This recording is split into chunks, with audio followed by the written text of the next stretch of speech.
Hello and welcome to our latest top stories making headlines. And this is Street TV Zambia, the television for the people, keeping you with sports news, entertainment, education, and many more other entertaining programs on your fingertips.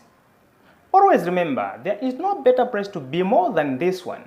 We appreciate for your continued support that you are always giving us for watching our programs on our platforms. But if you are new here, please subscribe to our Facebook page and YouTube channels for quality, reliable, and verified news. To present our top stories making headlines, this is Mrea Abishai. And now, top stories that makes headlines. Zambia celebrated Kenneth Kaunda Day. Latest news across Africa. Namibia held a dialogue talk with Germany over 1904-1908 killings.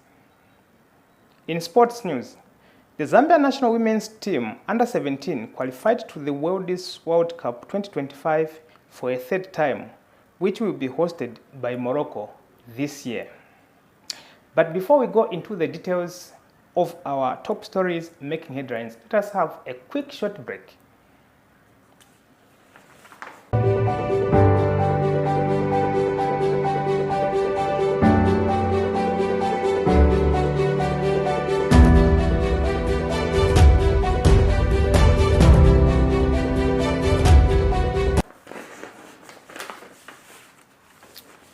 Thank you very much for your attention and for your patience. Now, let us go into the details of our top stories making headlines. 28th of April each year, it is a special day to remember according to the Zambian calendar. This day carries the special memories which is very important to all of us to remember as the nation. Each year now, 28th of April, it is the day which has been declared as the public holiday according to the Zambian calendar.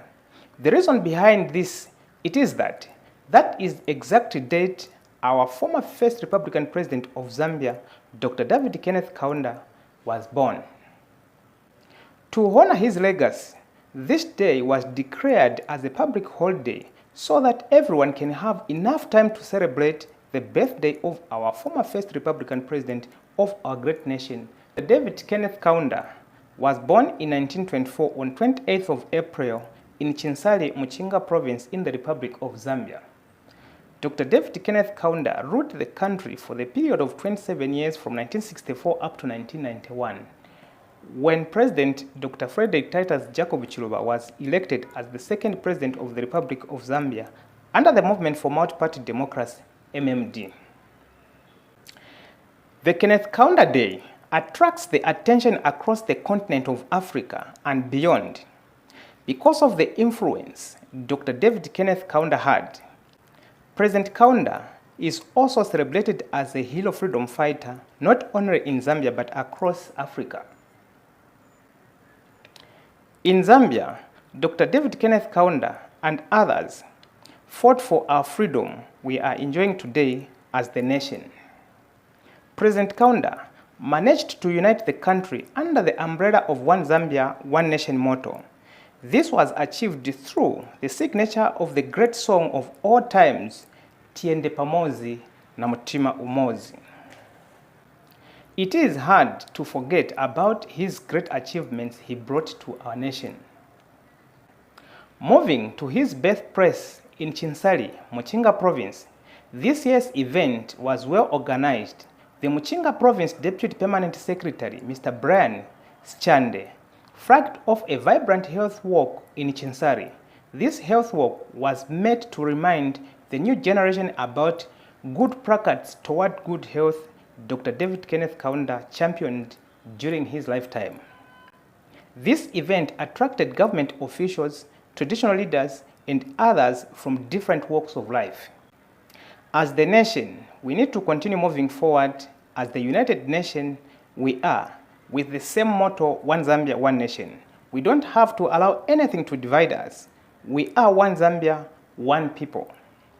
Let us keep the spirit of togetherness like always.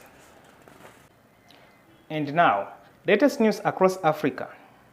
Namibia held a dialogue talks with Germany over the genocide that happened in that country between 1904 and 1908. A dialogue in Namibia last week exploded the decisive legacy of the 1904-1908, where over 100 Namas and over Helelo people were killed in the massacre. The law of the women in seeking justice and path towards reconciliation with Germany saw slim chances of coming to an agreement.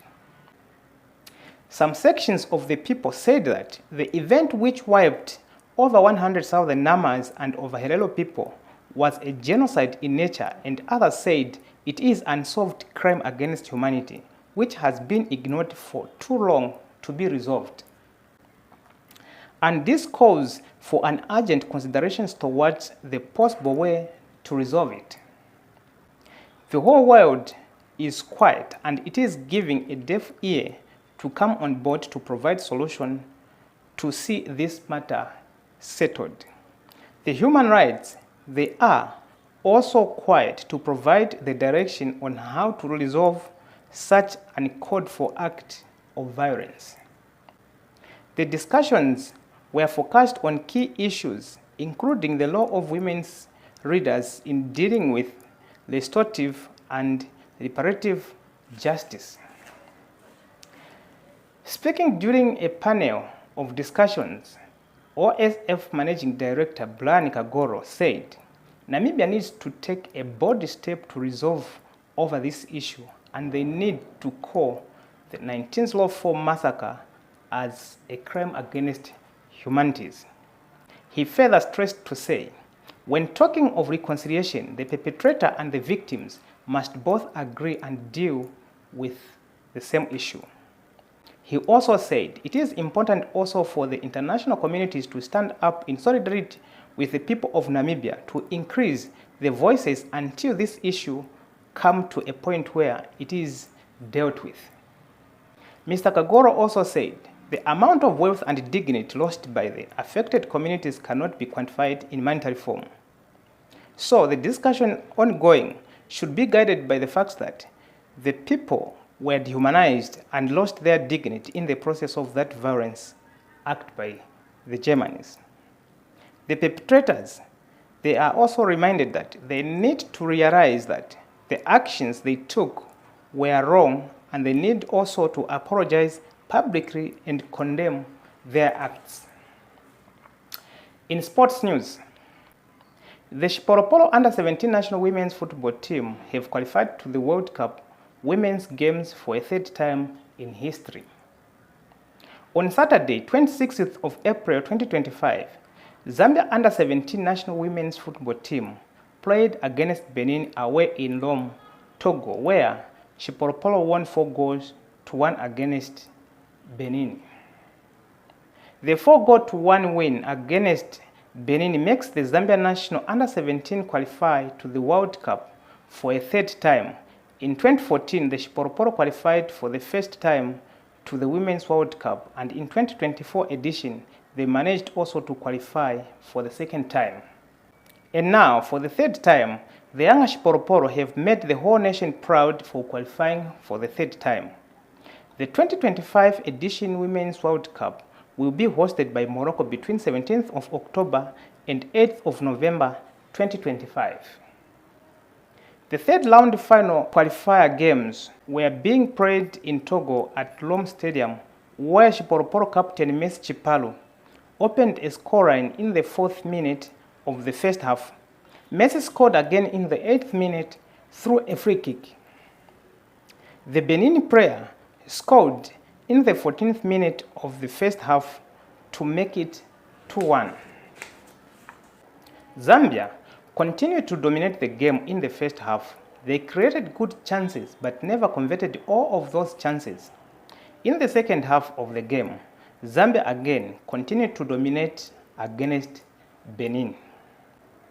Later on, the Zambian national women's coach, Karo Kanyemba, made some substitutions which made a positive impact. Victoria Mbali and Sekeseke were introduced in the game. 10 minutes later on, Mbali scored a goal that made 3-1 against their opponent. With no time left, Zambia scored another goal, making it 4-1 against Benin. From there was less hope left for Benin to win the game. Zambia have successfully secured their third-time qualification to the Women's World Cup 2025, which will be hosted by Morocco. Congratulations to the young Shiporoporo. Well, this is what we had for you tonight on our latest stories making headlines on Street TV Zambia. Thanks for watching and God bless you.